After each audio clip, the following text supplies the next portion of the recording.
Bonjour à tous, chers frères et sœurs, j'espère que vous allez bien. Je voudrais vous faire une vidéo spontanée aujourd'hui sur les églises de Montluçon, pour continuer, les églises évangéliques de Montluçon, et on va parler des églises baptistes, et puis on va faire un petit arrêt sur ce qui est charismatique, euh, selon moi, sur Montluçon.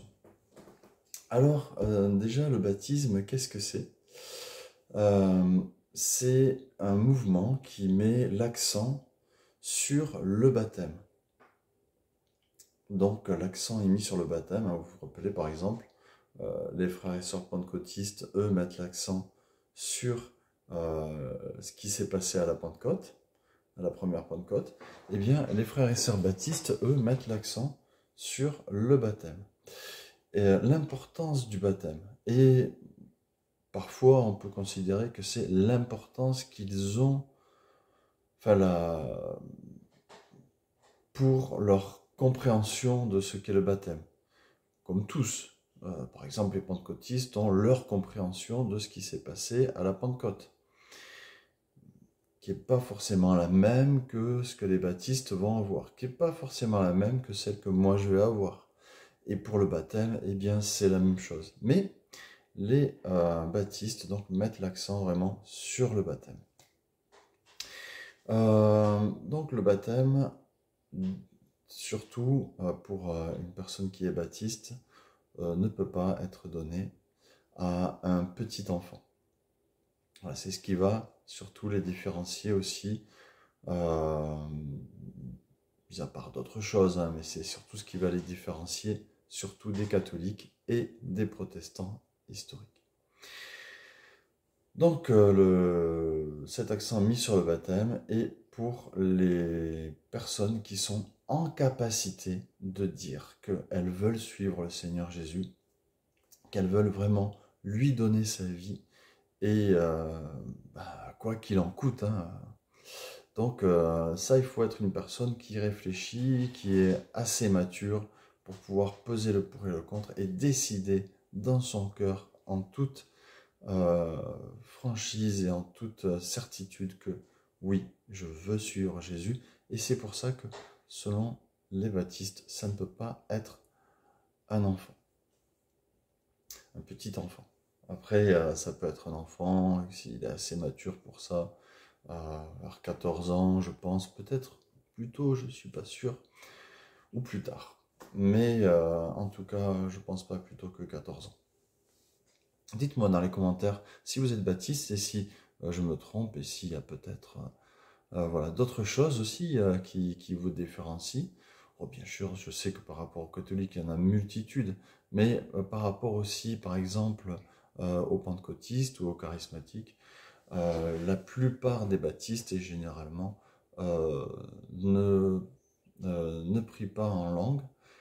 Ça ne fait pas partie de leur doctrine, je crois, que la doctrine baptiste est de penser que le parler en langue et certains dons du Saint-Esprit de ce type-là n'étaient que pour les premiers temps. Voilà. Ça, c'est le baptisme. Dites-moi encore si je me trompe, mais il me semble bien, suivant les diverses études que j'ai fait sur les mouvements, que c'est ça. Par rapport à l'assemblée qui s'appelait avant France Mission à Montluçon et qui s'appelle maintenant Perspective, c'est une assemblée normalement baptiste. Je dis normalement parce que c'est pas tout à fait ça.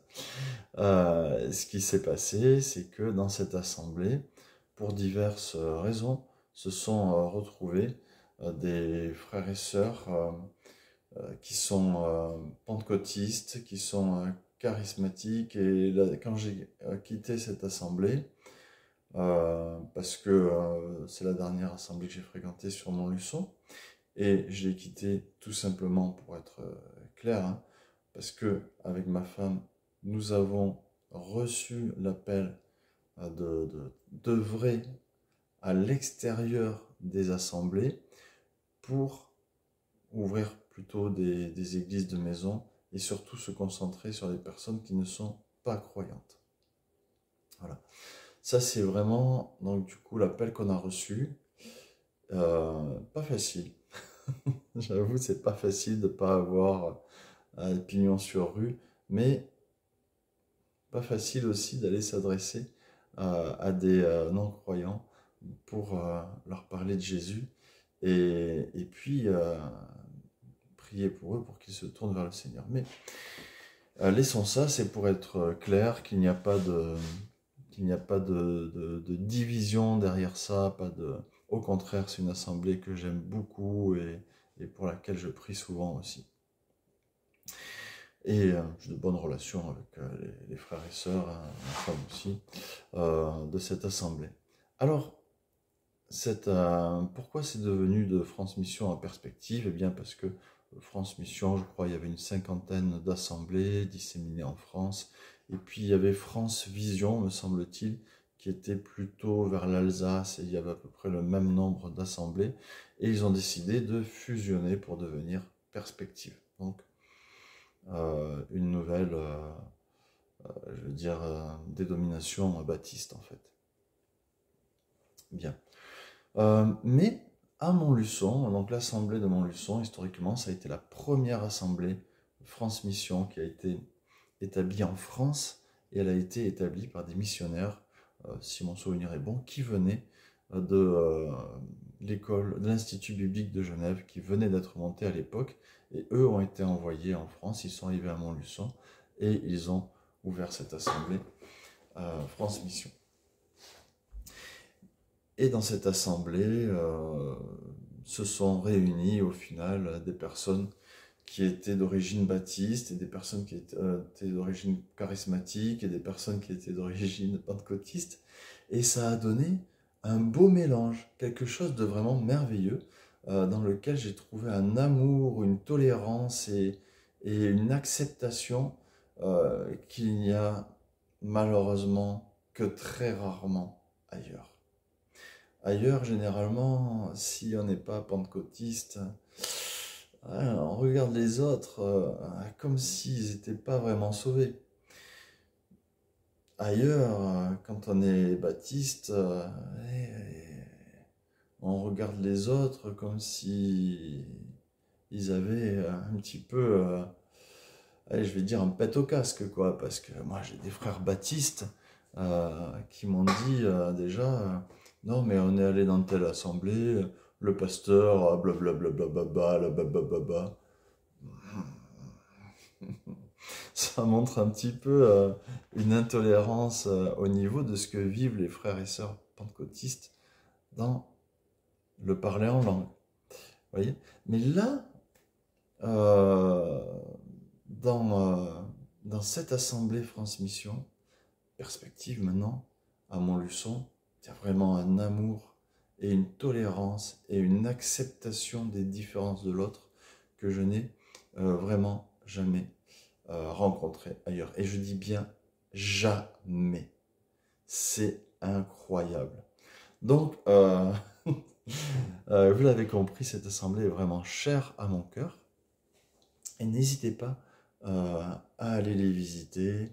Bon, maintenant, il se passe que c'était tellement de personnes et le local était si petit, c'était pas bon pour les enfants, que du coup, ils se divisent pour l'instant dans les maisons. Et ils ont, donc ça c'est tous les dimanches, 3 dimanches par mois et un dimanche par mois, quand le pasteur, donc Thierry Steu, vient de Marseille.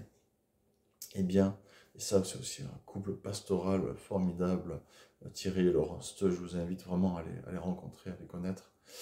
Et eh bien quand ils viennent, je crois que c'est une assemblée catholique qui leur prête une chapelle, ou une salle en tout cas. Très bien. Et sinon, vous cherchez sur Internet Assemblée Perspective Montluçon et vous allez trouver les numéros des contacts. Vous pouvez me demander dans les commentaires. Je vous les donnerai bien entendu avec plaisir.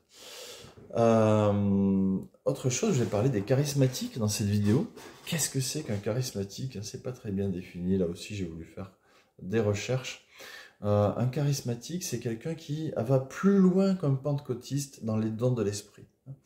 Et donc plus loin, c'est-à-dire que il ne va pas se retenir si il a des manifestations physiques, que le Saint-Esprit travaille en lui, s'il a vraiment, s'il ressent qu'il faut que peut-être il crie ou qu'il rit ou qu'il danse, eh bien c'est cette personne qui est charismatique, je pense, va se libérer, va se laisser conduire entièrement par le Saint-Esprit dans ce que le Saint-Esprit veut lui faire vivre. Hein.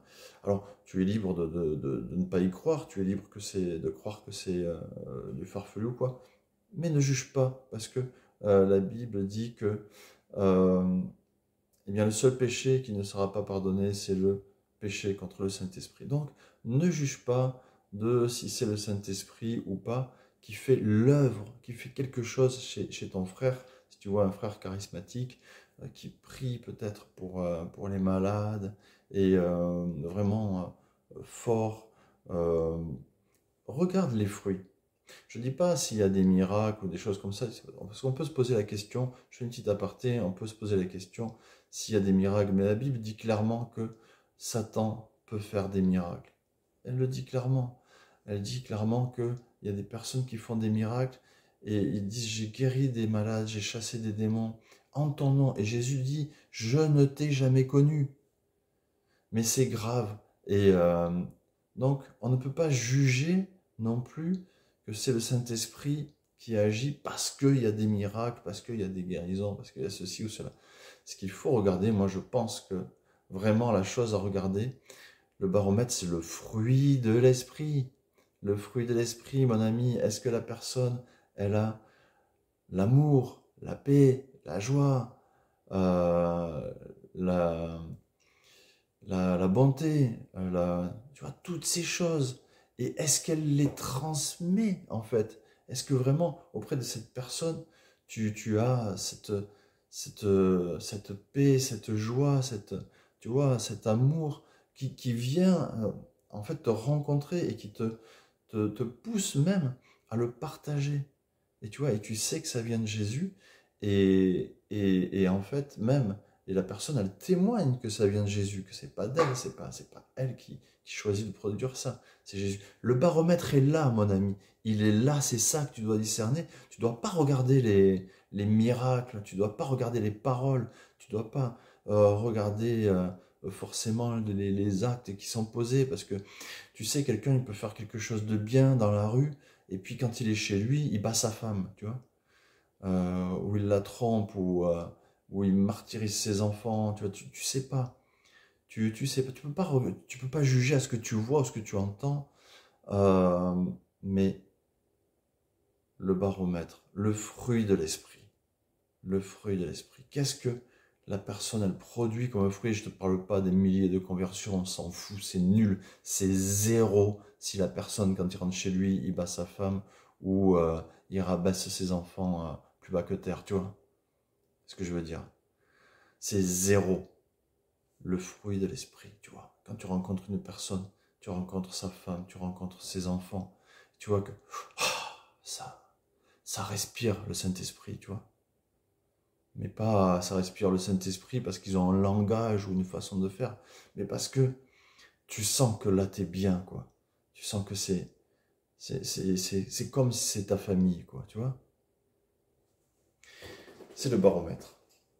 Moi, je pense que peut-être, je sais pas si j'ai été assez clair au sujet de ce que c'est un charismatique, mais souvent les charismatiques, ça vient, je crois, du catholicisme, hein. Et Et en fait, à Montluçon, tu as une association qui s'appelle l'Association Active, et je pense qu'on peut dire qu'ils sont charismatiques. Donc, leur vision, c'est d'être unis, l'unité entre les frères et sœurs catholiques, protestants, évangéliques de tous bords, et, euh, et puis aussi de partager ça, cet amour auprès bah, de leurs concitoyens sur Montluçon. Voilà.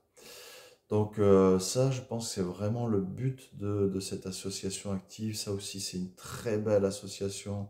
Il y a pas mal de membres, justement, de perspectives qui vont dans cette association active. C'est les samedis matins euh, pour un accueil petit déjeuner, partage avec des personnes qui sont même athées, qui viennent là pour discuter de tout, de rien. Et c'est le mercredi soir, une fois louange et prière, et un autre mercredi soir, étude biblique. Voilà. N'hésite pas à y aller. Vraiment, c'est des frères et sœurs formidables que tu vas rencontrer. Parce que c'est pas une assemblée, c'est pas une église, hein, c'est une association.